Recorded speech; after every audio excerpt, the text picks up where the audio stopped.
Assalamualaikum warahmatullahi wabarakatuh. Perkenalkan, nama saya Andi, mahasiswa Teknik Industri Universitas Mercu Buana.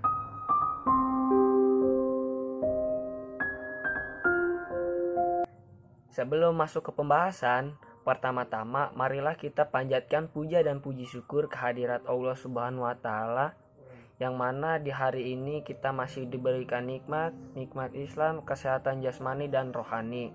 Salawat beserta salam semoga tercurahkan kepada Nabi kita, Nabi Muhammad SAW, beserta keluarganya dan para sahabatnya, sampai kepada kita sebagai umatnya. Semoga kita mendapat syafaat di yaumil kiamah nanti. Amin amin ya robbal alamin. Di video kali ini saya akan mempresentasikan tentang makalah saya sebelumnya yang berjudul Khalifah Umar bin Khattab. Nah, jadi Umar bin Khattab merupakan salah seorang sahabat dari Nabi Muhammad SAW dan khalifah kedua setelah wafatnya Abu Bakar As-Siddiq. Umar bin Khattab bergelar Al-Faruq, yang berarti bisa memisahkan antara kebenaran dan kebatilan. Nah, Umar bin Khattab lahir di Mekah dari Bani Adi yang masih satu rumpun dengan suku Quraisy atau dari suku Quraisy. Dengan nama lengkap Umar bin Khattab bin Abdul Uzza. Nah, keluarga Umar bin Khattab tergolong keluarga yang kelas menengah. Ia bisa membaca serta menulis, yang pada masa itu merupakan suatu yang sangat jarang terjadi atau dimiliki oleh orang-orang yang ada pada saat itu. Nah, Umar bin Khattab dikenal memiliki fisik yang kuat, sehingga ia amat disegani serta ditakuti pada masa itu. Nah, jadi Umar bin Khattab itu orang yang sangat ditakuti pada masa itu, lebih disegani lah gitu. Nah, beliau memiliki watak yang keras sehingga dijuluki sebagai singa padang pasir. Nah, sebelum masuk Islam atau memeluk agama Islam, beliau dikenal sebagai orang yang gemar meminum minuman keras. Namun, setelah menjadi muslim, beliau tidak lagi menyentuh alkohol sama sekali. Nah, pada proses memeluk agama Islam sendiri, nah jadi begini. Ketika Nabi Muhammad menyebarkan Islam di Mekah, Umar menanggapinya dengan sangat amat antipati. Pada puncak kebenciannya, Umar mencoba membunuh Nabi Muhammad SAW. Namun dalam perjalanannya, Umar bertemu dengan salah seorang pengikut Nabi Muhammad SAW yang bernama Nu'aim bin Abdullah dan memberikan kabar bahwa saudara perempuan Umar telah memeluk agama Islam. Nah, jadi si saudara perempuan dari Umar bin Khattab itu udah mau masuk Islam gitu, udah memeluknya. Nah, setelah mengetahui hal itu, Umar merasa sangat marah dan kembali ke rumahnya dengan maksud untuk menghukum adiknya itu, si adik perempuannya itu. Nah, sesampainya di rumah, Umar menyumpai saudarinya sedang membaca Al-Quran, surat At-Toha, ayat 1-9. Nah, setelah mendengar itu, Umar menjadi semakin marah dan semakin ingin memukul saudarinya itu. Umar kemudian meminta agar ia tidak melihat bacaan saudarinya itu. Beliau merasa sangat takjub.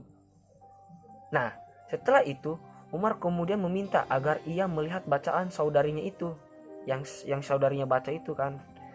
Dia lihat, setelah ia melihat, beliau merasa sangat takjub melihat isi Al-Quran dan merasa terenyuh ketika adiknya kembali membaca Al-Quran.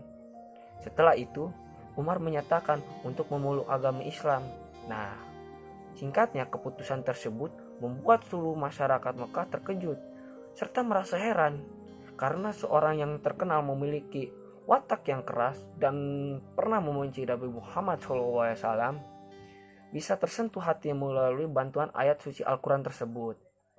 Nah, pada saat berhijrah ke Madinah pada tahun 622 Masehi, Umar ikut bersama Nabi Muhammad SAW untuk berhijrah ke Yastrib, Madinah.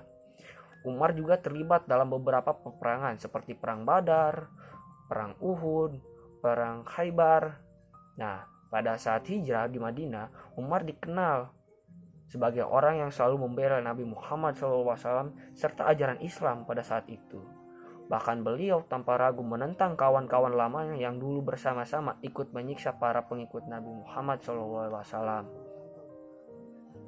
Nah, setelah melewati proses yang panjang tersebut, setelah mengikuti Nabi Muhammad juga berhijrah ke Madinah, singkatnya, nah, pada masa Khalifahan Abu Bakar As-Siddiq, pada saat itu, Umar bin Khattab menjadi salah satu penasehatnya. Nah, setelah Abu Bakar As-Siddiq meninggal pada tahun 634, Umar bin Khattab ditunjuk untuk menggantikan Abu Bakar sebagai khalifah kedua dalam sejarah Islam dan melanjutkan kekhalifahan tersebut. Nah, selama di bawah pemerintahan Umar bin Khattab, kekuasaan Islam tumbuh dengan sangat pesat. Islam disebarkan ke Mesopotamia dan Persia, Mesir, Palestina, Syria, Afrika Utara, bahkan sampai ke Armenia. Saat melakukan proses Islamisasi, ada dua negara yang terkenal amat kuat, yaitu Persia dan Romawi. Namun, keduanya berhasil ditaklukkan oleh Khalifah Umar bin Khattab. Nah, pada masa Khalifah Umar bin Khattab juga banyak dilakukan perubahan secara administratif terhadap daerah yang baru ditaklukkan.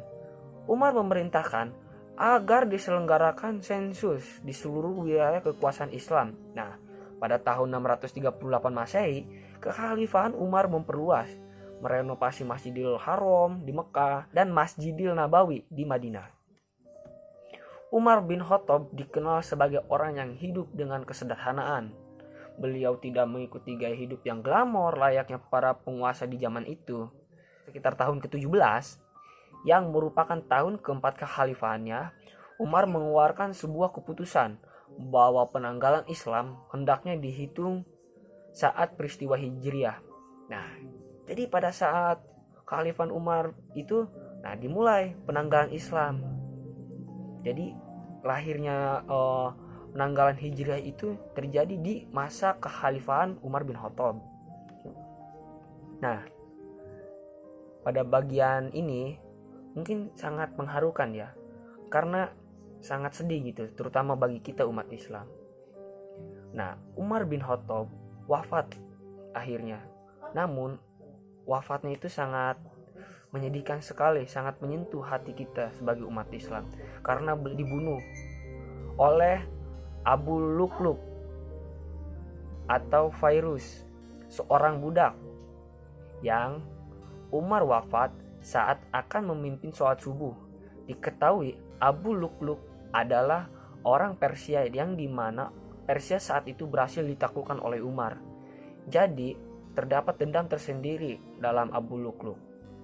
Fairuz merasa sakit hati atas kekalahan Persia pada masa itu.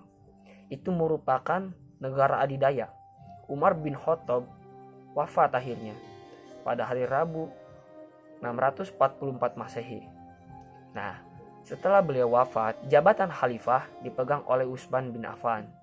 Jadi, itu saja penjelasan atau presentasi dari makalah saya yang berjudul Kisah Umar bin Khattab. Kurang lebihnya mohon maaf.